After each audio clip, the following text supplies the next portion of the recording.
এক হতদরিদ্র ছেলে যার ভালোবাসার মানুষটাও একদিন টাকার জন্য তাকে ছেড়ে অন্য কারো কাছে চলে গিয়েছিল। একদিন সেই ছেলেটি এলিয়েনদের একটি জাদুর কলম কুড়িয়ে পায়। এই কলমটি তার জীবন বদলে দেয়।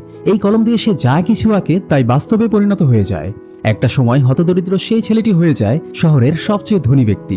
এমনই একটি অসাধারণ গল্প নিয়ে আজ হাজির হলাম তোমাদের মাঝে। তুমি যদি কমেডি আর ফ্যান্টাসি লাভার হয়ে থাকো তাহলে বস আজকের গল্পটি তোমার জন্যই।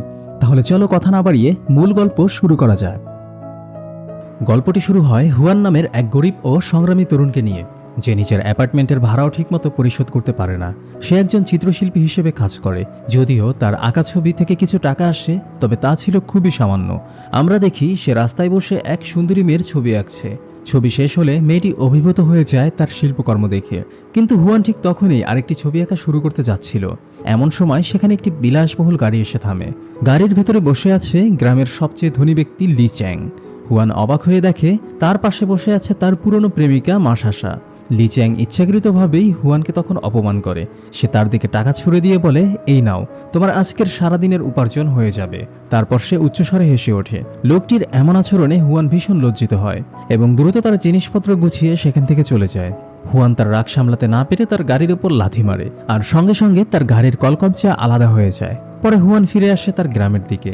ছবির মতো সুন্দর এই গ্রাম, যা শিল্পীদের জন্য ছিল এক স্বর্গরাজ্য। তাই এই গ্রামটি শিল্পীদের গ্রাম হিসেবে পরিচিত। পথিমধ্যে তার বাড়িওয়ালা তার পথ আটকায় এবং বকেয়া ভাড়া দাবি করে। বিরক্ত হয়ে হুয়ান তার হাতে টাকা ছুড়ে দেয়, কিন্তু বাড়িওয়ালা বলে, এটা তো গত মাসের ভাড়া, এই মাসেরটা তো এখনো বাকি। হুয়ান হালকা গলায় উত্তর দেয়, পরে দিয়ে দেব। এতে বাড়িওয়ালা রেগে গিয়ে তার দিকে পানির বোতল ছুঁড়ে মারে। তখন হুয়ান কোনো প্রতিবাদ না করে সেই বোতলটি তার প্লাস্টিক সংগ্রহের ব্যাগে রেখে দেয়। সে প্রতি মাসে এই বোতল ক্যান জমিয়ে বিক্রি করে। পরদিন হুয়ান চলে যায় তার স্বপ্নের গ্যালারিতে।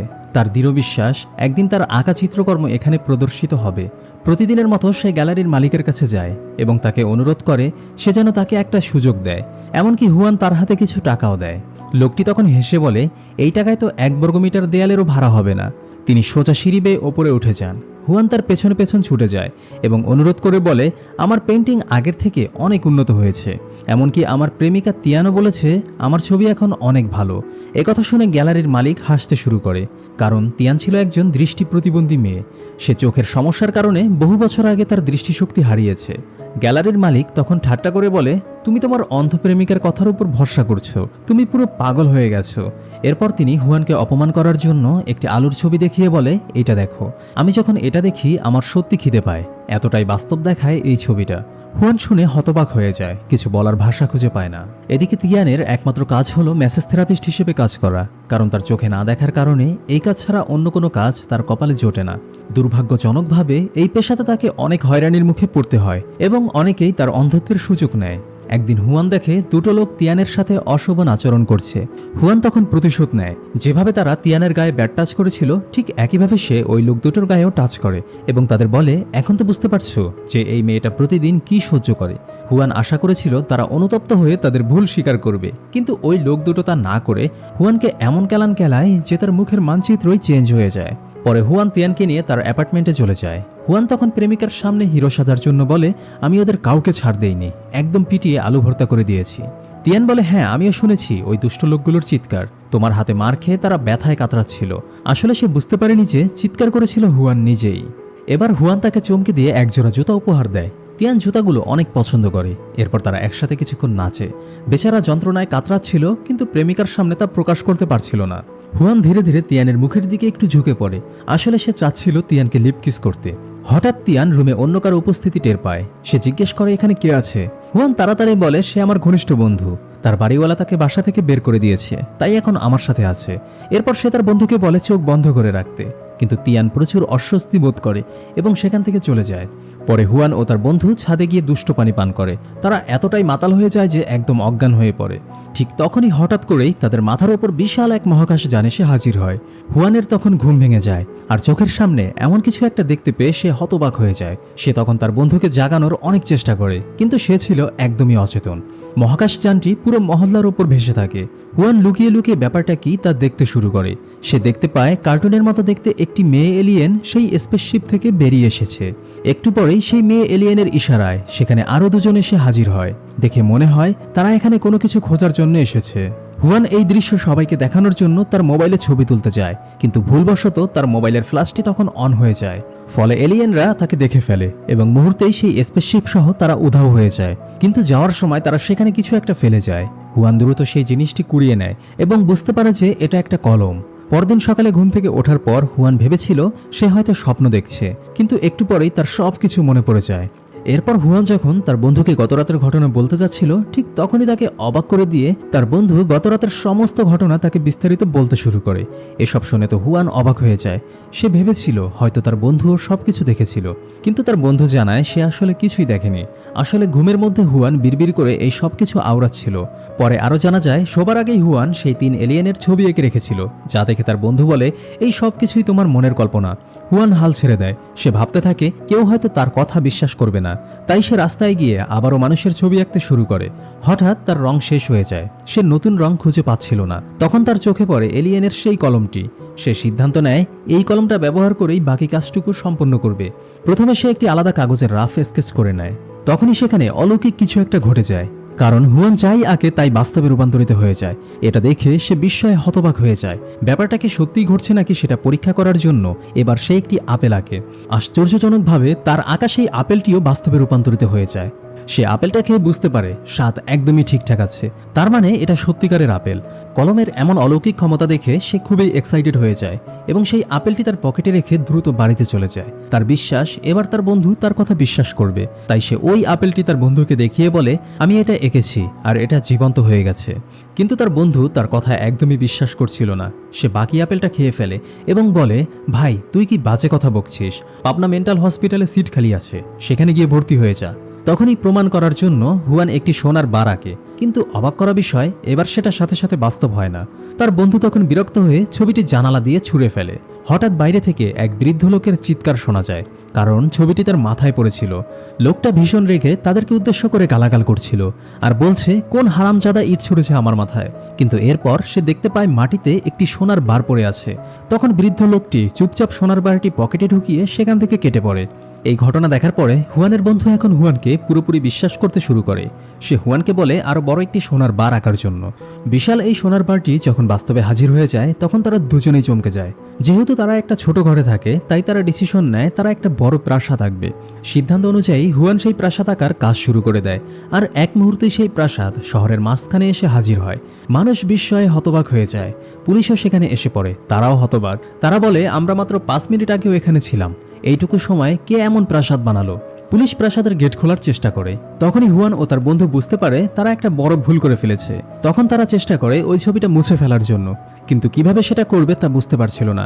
তখনই তারা কলমে একটি বোতাম খুঁজে পায়, যেটা চাপলে ইচ্ছে মতো আঁকা ছবি মুছে ফেলা যায়। সে ওই বোতাম চাপতেই প্রাসাদটা চোখের সামনে একেবারেই হাওয়া হয়ে যায়, যা দেখে সবাই হতবাক। ঘরে ফিরে হুয়ানের বন্ধু বলে তার চেয়ে বরং ভালো আমরা টাকা আঁকি, কারণ টাকা হলে আমরা সবকিছুই কিনতে পারবো। সে বলে আমাদের কমপক্ষে 200 মিলিয়ন ওয়ান দরকার। সে নিজে প্রথমে চেষ্টা করে, সে একটি সংখ্যা আঁকে, কিন্তু সেটি টাকা না হয়ে শুধু সংখ্যাই থাকে। তখন হুয়ান কলম নিয়ে পুরো দক্ষতার সাথে টাকার গাদা আঁকতে শুরু করে। এক মুহূর্তে পুরো ঘর টাকায় ভর্তি হয়ে যায়। তারা দুজনে পুরোপুরি ডুবে যায় টাকার মাঝে। তারপর বাড়ির মালিক সেখানে আসে আর বকেয়া ভাড়ার জন্য হুয়ানদের উদ্দেশ্য করে বকাঝকা করতে থাকে। আর এসব দেখে সেখানে অনেক মানুষ জড়ো হয়ে যায়। ঠিক তখনই হুয়ান ও তার বন্ধু সেখানে হাজির হয় একদম জোকারের মতো পোশাক পরে। তাদের বিশ্বাস এই পোশাকেই ধনীদের স্টাইল। তারা সবাইকে দেখিয়ে বিশাল অঙ্কের টাকা বের করে। হুয়ান বলে এই নাও, পরবর্তী 100 বছরের ভাড়া একসাথে দিয়ে দিলাম। বাড়ির মালিক এটা দেখে হতবাক হয়ে যায়। তার কোনো ধারণাই ছিল না হুয়ানের এত টাকা কোথা থেকে এলো। গরিব ছেলেটার হঠাৎ এত পরিবর্তন দেখে প্রতিবেশীরাও অবাক হয়ে যায়। কিছুদিন পর প্রতিবেশীরা দেখতে পায় সে 3টি বিলাসবহুল গাড়ি নিয়ে আসে, আর সবসময় তার সঙ্গে থাকে সুন্দরী মেয়েরা, যারা তাকে আনন্দ দেয়, গল্প করে এবং হাসায়। এরপর সে যায় শহরের সেরা রিয়েল এস্টেট কোম্পানিতে সেই প্রাসাদটি কেনার জন্য, যা সে সবসময় স্বপ্ন দেখত। সেখানে সে দেখে তার সাবেক প্রেমিকা এসেছে তার নতুন বয়ফ্রেন্ডের সাথে, যে কিনা মাত্র $15 মিলিয়ন একটা ভিলা কিনতে অস্বীকৃতি জানায়। হুয়ান তখন এগিয়ে যায় রিয়েল এস্টেট কোম্পানির ম্যানেজারের কাছে। সে তার এক্সের সামনে নগদ টাকা দিয়ে 2টো প্রাসাদ কিনে নেয়, যা দেখে তার এক্স অনেক আফসোস করে, কেননা সে হুয়ানকে ছেড়ে দিয়েছিল। রাতের বেলা হুয়ান তার অন্ধপ্রেমিকা তিয়ানকে চমকে দেওয়ার জন্য সেই প্রাসাদে নিয়ে যায়, আর এই প্রাসাদটি সে মূলত তিয়ানের জন্যই কিনেছে। সে তিয়ানকে অনুমান করতে বলে যে তার সামনে কি আছে। তিয়ান তখন বলে 40 মিলিয়নের প্রাসাদ, কারণ সবাই এখন হুয়ানের বিষয় নিয়ে সবসময় আলোচনা করে, আর সেখান থেকেই তিয়ান এটা জানতে পেরেছে। একথা শুনে হুয়ান একটু হতাশ হয়ে যায়, কারণ তিয়ান আগেভাগেই জেনে ফেলায় চমকটা নষ্ট হয়ে গেছে। এরপর তারা অনুষ্ঠানটি উদযাপন করতে শুরু করে। হলে অনেক অতিথি তিয়ানকে অভিনন্দন জানাচ্ছে তার নতুন প্রাসাদের জন্য। আর যেহেতু সে দেখতে পায় না, তাই হুয়ান একজন মেয়েকে নিয়ে আসে, যার কাজ হলো তিয়ানকে সবকিছু বর্ণনা করা, ঝাড়বাতি থেকে শুরু করে পুরো প্রাসাদের সৌন্দর্য পর্যন্ত। হুয়ান তাকে সবার সামনে প্রপোজ করে, কিন্তু তিয়ান প্রস্তাব প্রত্যাখ্যান করে সেখান থেকে হেঁটে চলে যায়। হুয়ান তাকে অনুসরণ করে জিজ্ঞেস করে, তুমি কি আমাকে ভালোবাসো না? তিয়ান বলে, আমি তোমাকে ভালোবাসি। তখন হুয়ান বলে, তাহলে তুমি আমাকে প্রত্যাখ্যান কেন করলে? সবার সামনে আমাকে অপমান কেন করলে? তিয়ান উত্তরে বলে, আমি এটা তোমার ভালোর জন্য করেছি। তুমি এখন ধনী লোক, আর আমি একজন অন্ধ। তুমি চাইলে যে কোনো মেয়েকে পেতে পারো, কিন্তু আমার মতো একটা অন্ধ মেয়েকে বিয়ে করলে তুমি সারা জীবন মানুষের কাছে লজ্জিত হবে এবং একটা সময় গিয়ে আফসোস করবে। হুয়ান তখন সত্যিটা বলে। সে বলে, আমি আসলে ধনী না, আমি কেবল আমার আঁকা ছবির মাধ্যমেই ধনী হয়েছি। এরপর সে তিয়ানকে সেই এলিয়েনের জাদুকরি কলমের কাহিনী বলে। তিয়ান তখন বলে, তাহলে আমার জন্য একটা চোখ এঁকে দাও, যেন আমি দেখতে পাই। তিয়ানের কথা শুনে হুয়ান নড়ে চড়ে বসে, কারণ এই আইডিয়াটা তার মাথায় আগে আসেনি। সে তখনই সুন্দরী মেয়েদের চোখের মতো একটি চোখ আঁকতে শুরু করে। তারা অপেক্ষা করে সেই চোখ যেন তিয়ানের শরীরে প্রবেশ করে, কিন্তু চোখ এসে পড়ে মাংফার কাঁধে, যেটা দেখতে ছিল খুবই ভয়ঙ্কর। তারা দ্রুত রিসেট বাটন চেপে সেটা মুছে ফেলে। এরপর তারা ভাবে, যদি একটি মুখ আঁকা হয় তাহলে কি হবে? তাহলে কি একটা মুখেই দেখা যাবে, নাকি আরো ভয়ঙ্কর কিছু ঘটবে? তাই তারা সিদ্ধান্ত নেয় পুরো তিয়ানের শরীর আঁকবে এবং চোখ তার মুখে আঁকবে, যাতে সঠিক জায়গায় সেটি পৌঁছে যায়। পুরো আঁকাটি শেষ করতে তার 5 ঘন্টা সময় লেগেছিল। কাজ শেষ হলে তিয়ান অধীর আগ্রহে অপেক্ষা করতে থাকে যেন সে দেখতে পায়, কিন্তু কাজের কাজ কিছুই হচ্ছিল না। সে ভাবে সবাই তার সঙ্গে মজা করছে, তাই সে রেগে গিয়ে প্রাসাদ ছেড়ে চলে যায়। কিন্তু দরজা দিয়ে বেরোনোর সাথে সাথেই সে হঠাৎ অদৃশ্য হয়ে যায় এবং পুনরায় চিত্রের ভেতর থেকে আবির্ভূত হয়, তার চোখ খোলা। তিয়ান এখন ভালোভাবেই দেখতে পায়। চোখের আলো ফিরে পেয়ে সে অনেক খুশি হয়ে যায়। এরপর হুয়ান তার প্রেমিকাকে নিয়ে ভ্রমণে বেরিয়ে যায়। সে তাকে অনেক সুন্দর সুন্দর জায়গা ঘুরিয়ে দেখায়। অন্যদিকে দেখা যায় মাংফা প্রেমে পড়ে যায় সেই টিকটকার মেয়ের, যাকে সে একসময় পাগলের মতো চাইতো। তাদের জীবন পুরোপুরি বদলে যায়। হুয়ান অবশেষে একটি আর্ট এক্সিবিশন পায় তার চিত্রকলা প্রদর্শনীর জন্য, যা একসময় তার কাছে স্বপ্নের মতো ছিল। তার আঁকা যে চিত্রকর্মগুলো একসময় কেউ কিনত না বা বিনামূল্যেও নিতে চাইতো না, এখন সেগুলোর দাম নিলামে আকাশ ছোঁয়া। কারণ এখন সবাই বিশ্বাস করে তার সাফল্যের পেছনে আছে তার প্রতিভা। কিন্তু আসল সত্য হলো, এই জাদুকরি কলম কিছুই শূন্য থেকে তৈরি করে না। এমনকি তিয়ানের চোখও একদম ফাঁকা থেকে আসেনি। যেই মুহূর্তে তিয়ান চোখ ফিরে পায়, ঠিক সেই মুহূর্তে একজন বিখ্যাত অভিনেত্রী হঠাৎ করেই তার দৃষ্টিশক্তি হারিয়ে ফেলে। আর এই ঘটনাটি ঘটেছিল একটি সিনেমার সেটে, তাই মুহূর্তেই ঘটনাটি ভাইরাল হয়ে যায়। সবাই ভাবতে থাকে অভিনেত্রীর চোখ গেল কোথায়। এমনকি তারা যে টাকাগুলো এঁকেছিল সেগুলো শূন্য থেকে আসেনি। একই পরিমাণ টাকা হঠাৎ ব্যাংক থেকে গায়েব হয়ে যায় এবং সিকিউরিটি ক্যামেরায় তা ধরা পড়ে কিভাবে টাকাগুলো অদৃশ্য হয়ে যাচ্ছে। এই জটিল রহস্য বুঝতে না পেরে পুলিশের মাথা খারাপ হয়ে যাওয়ার মতো অবস্থা ছিল। অন্যদিকে দেখা যায় লি চ্যাংকে। সে হুয়ানের সফলতা দেখে হিংসায় জ্বলে পুড়ে ছারখার হয়ে যাচ্ছিল। এজন্য সে সবসময় হুয়ানের উপর কড়া নজর রাখতে শুরু করে। এদিকে ব্যাংক ডাকাতির খবর জানতে পেরে সে পুলিশকে খবর দেয় এবং হুয়ানের ব্যাপারে পুলিশের কাছে অভিযোগ করে, কারণ হুয়ানই হচ্ছে একমাত্র ব্যক্তি যে কিনা রাতারাতি কোটিপতি হয়ে গিয়েছে। এরপর হুয়ানের বিষয়ে পুলিশ পুরোপুরি তদন্ত শুরু করে দেয় এবং তারা জানতে পারে হুয়ান যেসব সিরিয়াল নাম্বারের টাকা দিয়ে অ্যাপার্টমেন্ট কিনেছে সেগুলো ওই ব্যাংক থেকে চুরি যাওয়া টাকা। তারা এক শিল্প নিলামের মধ্যে হুয়ান এবং মাংফাকে গ্রেফতার করতে আসে। হুয়ান এবং মাংফা তখন পুলিশকে বোঝানোর চেষ্টা করে যে তারা কিছু চুরি করেনি, বরং তাদের কাছে এমন এক জাদু আছে যার সাহায্যে তারা যা চায় তাই পেতে পারে। তবে তারা সেই জাদুকরি কলমের কথা পুলিশের কাছে গোপন রেখেছিল। হুয়ান বলে, আপনারা যত কিছু চান আমরা সেটা সঙ্গে সঙ্গে এনে দিতে পারি। পুলিশ বলে, তাহলে আমাকে একটা ফেরারি গাড়ি এনে দাও। হুয়ান ও তার বন্ধু পুলিশকে অনুরোধ করে তারা যতক্ষণ না পর্যন্ত গাড়ি হাজির না করছে ততক্ষণ পর্যন্ত কেউ যেন তাদের দিকে না তাকায়। কিছুক্ষণের মধ্যেই একটা লাল ফেরারি গাড়ি হাজির হয়ে যায় থানার ভেতর। এটা দেখে তো পুলিশ অবাক হয়ে যায়। যেহেতু কোনো সরাসরি প্রমাণ নেই তাদের বিরুদ্ধে, তাই তারা দুজনকেই ছেড়ে দেয়। সেই রাতে কেউ একজন তাদের দরজায় কড়া নাড়ে। তারা অনেক ভয় পেয়ে যায়। তারা ভেবেছিল হয়তো আবারও পুলিশ এসেছে, কিন্তু দেখা যায় সেখানে এসেছে হুয়ানের সাবেক প্রেমিকা, সেই অর্থলোভী মেয়ে যে একসময় টাকার জন্য হুয়ানকে ছেড়ে লি চ্যাংকে বিয়ে করেছিল। সে জানায় হুয়ানের প্রতি ঈর্ষায় কাতর হয়ে তার স্বামী লি চ্যাং তাকে মারধর করে বাড়ি থেকে বের করে দিয়েছে। মাসাশা তখন তার অতীতের কৃতকর্মের জন্য অনেক দুঃখ প্রকাশ করে। সে হুয়ানের কাছে ক্ষমা চায়। সে আরও জানায় সে তার হাজব্যান্ড লি চ্যাংকে ছেড়ে দিয়েছে এবং সে এখন তার পরিবারের কাছে ফিরে যাচ্ছে। হুয়ান তখন মাসাশাকে সান্ত্বনা দিয়ে বলে, তুমি কোনো ভুল করনি, কারণ আমি তখন খুবই গরিব ছিলাম আর তোমার বাবা ছিল হসপিটালে, তাই সেই সময় তোমার অনেক টাকার প্রয়োজন ছিল আর সেটা তোমার স্বামী তোমাকে দিয়েছিল। সে তাকে বলে সে যেন মন থেকে কোনো অপরাধবোধ না করে। তারপর হুয়ান স্মৃতিমগ্ন হয়ে যায় আর তখন সে মাসাশাকে জাদুকরি সেই কলমটির পুরো কাহিনী বলে দেয়। হুয়ান সেই সেফটি লকারটি খুলে কলমটি দেখাতে গেলে বিপদ ঘটে যায়, কারণ মাসাশার ড্রেসের সাথে আগে থেকেই তার স্বামী লি চ্যাং একটি গোপন ক্যামেরা লাগিয়ে রেখেছিল, যার মাধ্যমে সে সবকিছু দেখে ফেলে। হুয়ানের কথা এবং কলমের সেই গোপন রহস্য সে এখন সবকিছুই জেনে যায়। এদিকে একজন পুলিশ অফিসার একটি রিপোর্ট পড়ছিলেন, যেখানে লেখা ছিল একটি ফেরারি গাড়ি এক্সপো থেকে রহস্যজনকভাবে উধাও হয়ে গেছে। সেটিই ছিল সেই ফেরারি যা হুয়ান ও তার বন্ধু জাদুকরি কলম দিয়ে এঁকে এনেছিল। পুলিশ সরাসরি তাদের বাড়িতে হাজির হয়। পুলিশ চায় তারা যেন সেই জাদুকরি ডিভাইসটা তাদের হাতে হস্তান্তর করে, নইলে তাদেরকে চোর হিসেবে ধরা হবে। তবে পুলিশ জানায় যেহেতু এখনো জাদুর বিরুদ্ধে কোনো আইন নেই, তাই তারা যদি সহযোগিতা করে তাহলে তাদের বিরুদ্ধে কোনো মামলা হবে না। একথা শুনে হুয়ান একটুও দ্বিধা না করে কলমটি পুলিশের হাতে তুলে দিতে চায়, কিন্তু সমস্যা একটাই, কলমটি ইতিমধ্যেই চুরি হয়ে গেছে। সেটি ইতিমধ্যেই লি চ্যাংয়ের হাতে পড়ে গেছে, আর সে এখন তার সহকারীদের নিয়ে এটি ব্যবহার করতে শুরু করেছে। লি চ্যাং প্রথমেই একটি রাজকীয় আর্ট গ্যালারি এঁকে ফেলে, যা তার বহুদিনের স্বপ্ন ছিল।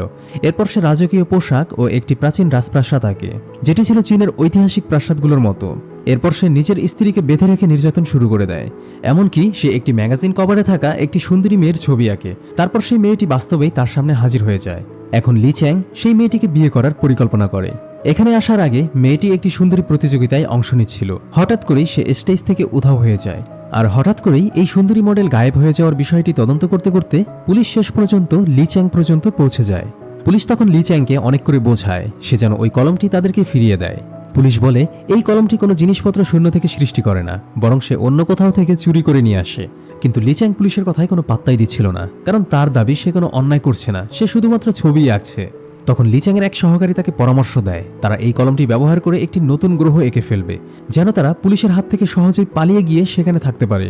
একথা শুনে লি চ্যাং একটি এলিয়েন স্পেসশিপ আঁকে, এবং ঠিক তখনই সেই এলিয়েন স্পেসশিপটি তাদের সামনে এসে হাজির হয়।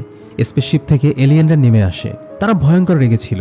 তারা জানতে চায় কে তাদের ডিভাইসটি ব্যবহার করেছে এবং সেই ডিভাইসটি এখন কোথায় আছে। ঠিক তখনই দেখা যায় এলিয়েনদের মোকাবেলা করার জন্য লি চ্যাং একটি যুদ্ধ ট্যাঙ্ক এঁকে ফেলেছে। ট্যাঙ্কটি তাদের সামনে হাজির হওয়ার পর সে তার সাঙ্গপাঙ্গ নিয়ে সেটির মধ্যে ঢুকে পড়ে। এরপর এলিয়েনদের দিকে সেই কামান তাক করে। এলিয়েনরা তখন উল্টো সেই ট্যাঙ্কের মাথাটি তাদের দিকেই ঘুরিয়ে দেয়। এতে বোঝা যায় তাদের শারীরিক শক্তি মানুষের চেয়ে অনেক বেশি। তারা লি চ্যাংকে তখন বেধড়ক পেটায় এবং তার কাছ থেকে সেই ডিভাইসটি কেড়ে নেয়। তখন একজন এলিয়েন সেই ডিভাইসটি দেখে প্রচণ্ড রেগে যায়, কারণ এটি এখন দেখতে সাধারণ কলমের মতো দেখাচ্ছে। সে ডিভাইসটি লি চ্যাংয়ের মুখের সামনে ধরে তাকে জিজ্ঞেস করে এটা কেন এমন দেখাচ্ছে। তখন হুয়ান সামনে এগিয়ে এসে স্বীকার করে সেই ডিভাইসটিকে কলমের মতো বানিয়েছিল, আর এজন্য লি চ্যাংয়ের কোনো দোষ নেই। হুয়ানের সততা দেখে এলিয়েনরা মুগ্ধ হয়ে যায়। সে বলে এই গ্রহ তাহলে আমাদের গ্রহের মতোই, যেখানে ভালো খারাপ দুটোই আছে। তাই তারা সিদ্ধান্ত নেয় এই ডিভাইসটি নিয়ে তারা এখান থেকে শান্তিপূর্ণভাবে ফিরে যাবে। কিন্তু যাওয়ার আগে হুয়ান এলিয়েনদের কাছে একটা শেষ অনুরোধ করে, যা কিছু এই কলম দিয়ে সৃষ্টি হয়েছে সবকিছু যেন তার পূর্ব অবস্থায় ফিরিয়ে দেওয়া হয়। এলিয়েনরা তখন হুয়ানের কথায় রাজি হয়ে যায়, আর ঠিক তখনই সবকিছু আগের মতো হয়ে যায়। এমনকি তিয়ানও তার দৃষ্টিশক্তি আগের মতোই হারিয়ে ফেলে। এতদিন এই কলম দিয়ে যা যা আঁকা হয়েছিল তার সবকিছুই আবার তার আগের জায়গা মতো ফিরে যায়। এলিয়েনরা লক্ষ্য করে চারদিকে পুলিশের হেলিকপ্টার আর গাড়িতে ভরে গেছে। পরিস্থিতি বিপজ্জনক হয়ে উঠেছে। তারা বুঝে যায় এই বিশৃঙ্খলার জন্য তারাই দায়ী। আর যেহেতু স্পেসশিপও আগের জায়গায় ফিরে গেছে, তাই তাদের যাওয়ার আর কোনো উপায় নেই। তাই তারা ঝড়ের গতিতে দৌড়ে সেখান থেকে পালিয়ে যায়, যাতে মানুষ তাদের ধরে ফেলতে না পারে। এরপর পুলিশ লি চ্যাং ও তার সহকারীকে গ্রেফতার করে সেই বিউটি কুইনকে অপহরণ করার জন্য, যাকে ম্যাগাজিন থেকে আঁকা হয়েছিল এবং জোর করে আটকে রাখা হয়েছিল। এরপর লি চ্যাং এর স্ত্রী এসে হুয়ানের কাছে ক্ষমা চায়। সে বলে তার জামাই যেই গোপন ক্যামেরাটি লাগানো ছিল সেই ব্যাপারে সে কিছুই জানতো না, তাই এই ঘটনায় সে পুরোপুরি নির্দোষ। এভাবেই শেষ হয়ে যায় সেই জাদুকরি কলমের গল্প। হুয়ানের জীবন আবার সেই আগের মতোই হয়ে যায়। এখন কেউ আর হুয়ানের ছবি কিনতে চায় না। আমরা দেখি তিয়ান আবার তার বিউটি সেলুন চালু করেছে এবং সে এখন হুয়ানকে বিয়ে করেছে। এখন তাদের একটি সুন্দর সন্তানও আছে। তো বন্ধুরা, এই ছিল আমাদের আজকের ঘটনা। আজকের গল্পটি কেমন লাগলো কমেন্ট করে জানিয়ে দিও, আর চ্যানেলটি সাবস্ক্রাইব করতে একদমই ভুলো না। দেখা হবে পরবর্তী ভিডিওতে। সেই পর্যন্ত সবাই ভালো থাকো, সুস্থ থাকো। আল্লাহ হাফেজ।